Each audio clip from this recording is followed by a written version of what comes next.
Hey guys, welcome back. In celebration of getting close to closing out on PSA Quest for 100, figured I'd go ahead and just do another 5 cards for PSA Quest for 100. Um, 3 of these Pokemon I know, 2 of these Pokemon I've never seen until I started buying and selling again. So we're gonna start out with one that actually is funny to me, because I didn't know until once you try and get into the buying and selling of things, um, you go back to learning. You have to relearn what you used to know, learn what you didn't know, and learn what's new about what's came out. So what's funny to me about this, I've always liked Hypno. Hypno is one of the Pokemon that I use constantly in the Pokemon Game Boy Advance game Yellow. Um, so I was really happy when I got this card, just because I like Hypno. But to me, the reason why this is so funny to me is the E Series cards represents the time of when I was trying to get back into Pokemon as a kid. So, and if you aren't tracking why that's extra funny, the E Series cards are worth so much money. In some cases, or even in most cases, actually, they're worth more than the base set cards, except for like Shadowless First Edition perfect condition cards. But on average, the E Series cards are worth more because they were the last run of Wizards of the Coast, and so yeah, it's painful for me that I did not buy way more of these as a kid. This is actually my Hypno from when I was like 8, 9, something like that. So yeah, he's in pretty good condition. I didn't play him too much. I did use him, so the front's in good condition. There was there's some whiting, some sort of the wax is in pretty good condition. There's some little bend and fold in the corner here and there. Um, I want to guess 8 to 9. I really do. Um, eight's probably more reasonable. Seven's what should be a for sure. But yeah, I just thought it's painful and funny to me. Can't go back in time yet because no one's invented it. But the E Series cards is when I got back into Pokemon for a short period of time. But my buddies wouldn't rejoin me, so I only bought a couple of the packs, and that was it. I definitely wish I would have bought a lot more. As per se, almost any of the original Pokemon cards. If you can say, I guess you can say E Series is original depending on your age. But moving on to a card that I didn't know, or at least a Pokemon I didn't know till I got into buying and selling. Some people think he's cool. I think he's kind of cool in like regard side. I think he has a cannon on his back, so it's Genesect. He's actually the main front flagship for oh man, what is the box called? I want to say Plasma Storm, but I don't think it's right. I think it's Plasma Blast. But other than that, this card looks like it's in great condition on the front for sure. As I said, PSA probably loses their mind trying to grade these cards. They're so hard to look at. Not like they're ugly, but the way the light hits them, and I'm certain trying to look for imperfections on them on the front is pretty difficult. The back's probably a lot easier. Um, it is some whiting on the top.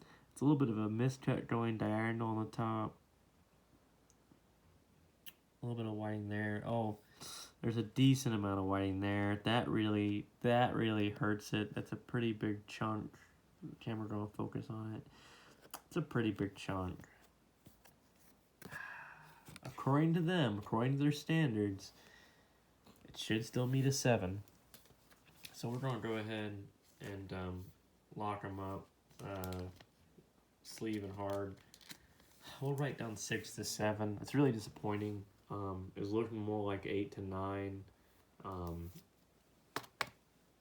Now it's looking more like 6 to 7. That's all it takes, guys, and that's why PSA cards are, so like sought after on top of whatever the card was, anyways.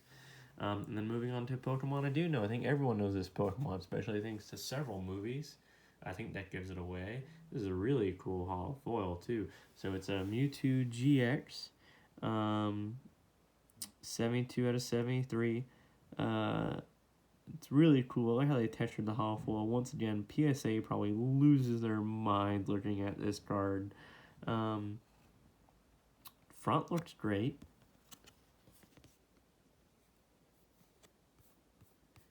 It's not like whiting because we consider whiting stuff along the edges. It's more like just like they didn't put enough ink on the back of the card. They ran out of ink doing the front of the card. I don't know how to consider that. There's like a little nick bend there. Nothing crazy. This isn't really whiting. This is just how these cards fold. Does the material they use on the front kind of folds against the material on the back? Hopefully PSA knows that. Yeah, it's like they ran out of ink printing out this card. I wonder if PSA is going to hold it against me. That's bull hockey. Once again, not really whiting, although there is a little scratch there, or dirt. It's not really whiting. You can see how, like, here, see how, like, it's really hard with the camera. Let's try and get this. Is it going to focus on it? I'm trying to show y'all what I'm talking about. Hopefully the PSA will differentiate. It's their job. Maybe I'll lower it and zoom in once I get it on there. Oh, it's a lot better view. It's really hard to see. Come on. I know. I bumped you. So, even the way this is, it's really hard to tell. But it's like, you can kind of see, like, it's like tiny lines, like as if they were folding metal. There's, you know, the front's more like of a light actual foil. See, there we go. So it's like it was from the crimping process of putting the card together. I wonder how they're going to hold that against me as well. Yeah, when you get close like this, it's probably how the PSA does it, not through their iPhones or anything, but you know, they probably get this close to a view and you know they can actually see the individual wax pores of the card. Still a pretty good condition card. I don't see why it couldn't get an 8 at a minimum. That one I'm going to do a flat number guess. I'm just going to do a flat number guess, 8. Let me know what you guys think. If you think I'm giving myself too high grades, I really don't want to do that. And also, I would think it'd be fun for, you know, everyone to guess the grades, and we'll just try and keep track, or people will keep track on their own, and it'll be a little fun for them to see what they can get right. And granted, you're at kind of a disadvantage. You have to see the card to the camera, and you're just going to, you're not getting as good as view as, you know, me being in person. I'm just going to do a flat guess of 8. Now, no in between. Just going to guess 8 on that one. Now we'll go back to a card that I didn't know this Pokemon. I technically don't still, like, be a show or nothing. I don't really know his backgrounds, but we have a Shining Volcanion.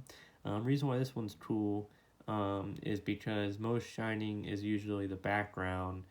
This one is the Pokemon himself is the hollow foil, and they didn't just go with the straight silver. They made him like multicolor, gave him texture.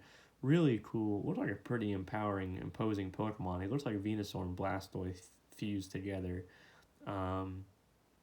So really cool looking Pokemon. Really cool looking card. The front looks pretty good. The back has some stuff. It's kind of hard. Like, once again, there's that crimping. And I wonder, I think you saw it. Those, like, all the itty-bitty lines from, like, a failed crimp to put in the card together. I wonder if the PSA is going to hold that against me, because that's, like, from the factory. That's not from where. There's some nicks here and there. Once again, I'm going to do a guess.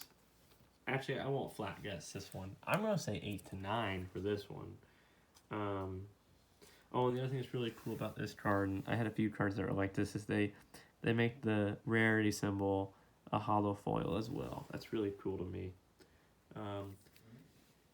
As a kid, these cards would have blown my mind, and that's like the point of what they're doing for the cards. They're making them stronger, they're making them prettier, they add to the art, they make them cooler.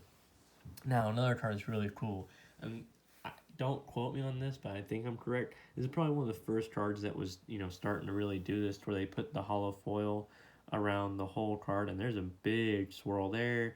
It looks like it's a double swirl card. That's pretty cool. Yep, swirl there. Good swirl there. Don't get a triple swirl. I don't think I've ever seen a card list. Oh, triple swirl. I don't think I've ever seen a card labeled as double swirled, let alone. Hold on. Is that 4 swirls? One right here. One right here. One definitely right there. And then one right there. Sort of one almost coming in. I know I'm getting greedy, but there's guaranteed 2 swirls. One right there. One right there. And then, of course, as I'm doing this too, I'm seeing now on the camera also some of the micro scratches, and that's because I think this was the same not aluminum foil, but same hollow foil material they used on the original cards. And I've said in my previous videos that stuff's just really easy to scratch off, so it's really hard to get a PSA 10 ante. But the other issue is a lot of people have this card because this was a promo movie card, so he's like a dime a dozen. But like if you can get him in 10, his price jumps up because it's so hard to get him in 10. So I don't know how hard they're going to count against some of these scratches. That probably knocks them down to the 8 category, depending on what adds to and how they add it. Because there's some whiting here. Centering looks pretty good. Almost sort of like Nick's. I'd say 8. I may be pushing it. I'm willing to say 8 to 9. You know what? I'm just going to double gap it. I'm going to say 7 to 9. Because I just don't... I know kind of like vaguely how the PSA looks at whiting on the edges. But surface scratches especially... I mean, that's the main body of that card. But the main body of the Antes were hollow foil. So, I don't know. But hey, that's PSA Quest for 100, guys. And I think someone just won that giveaway. So let's go find out. Thanks. Bye.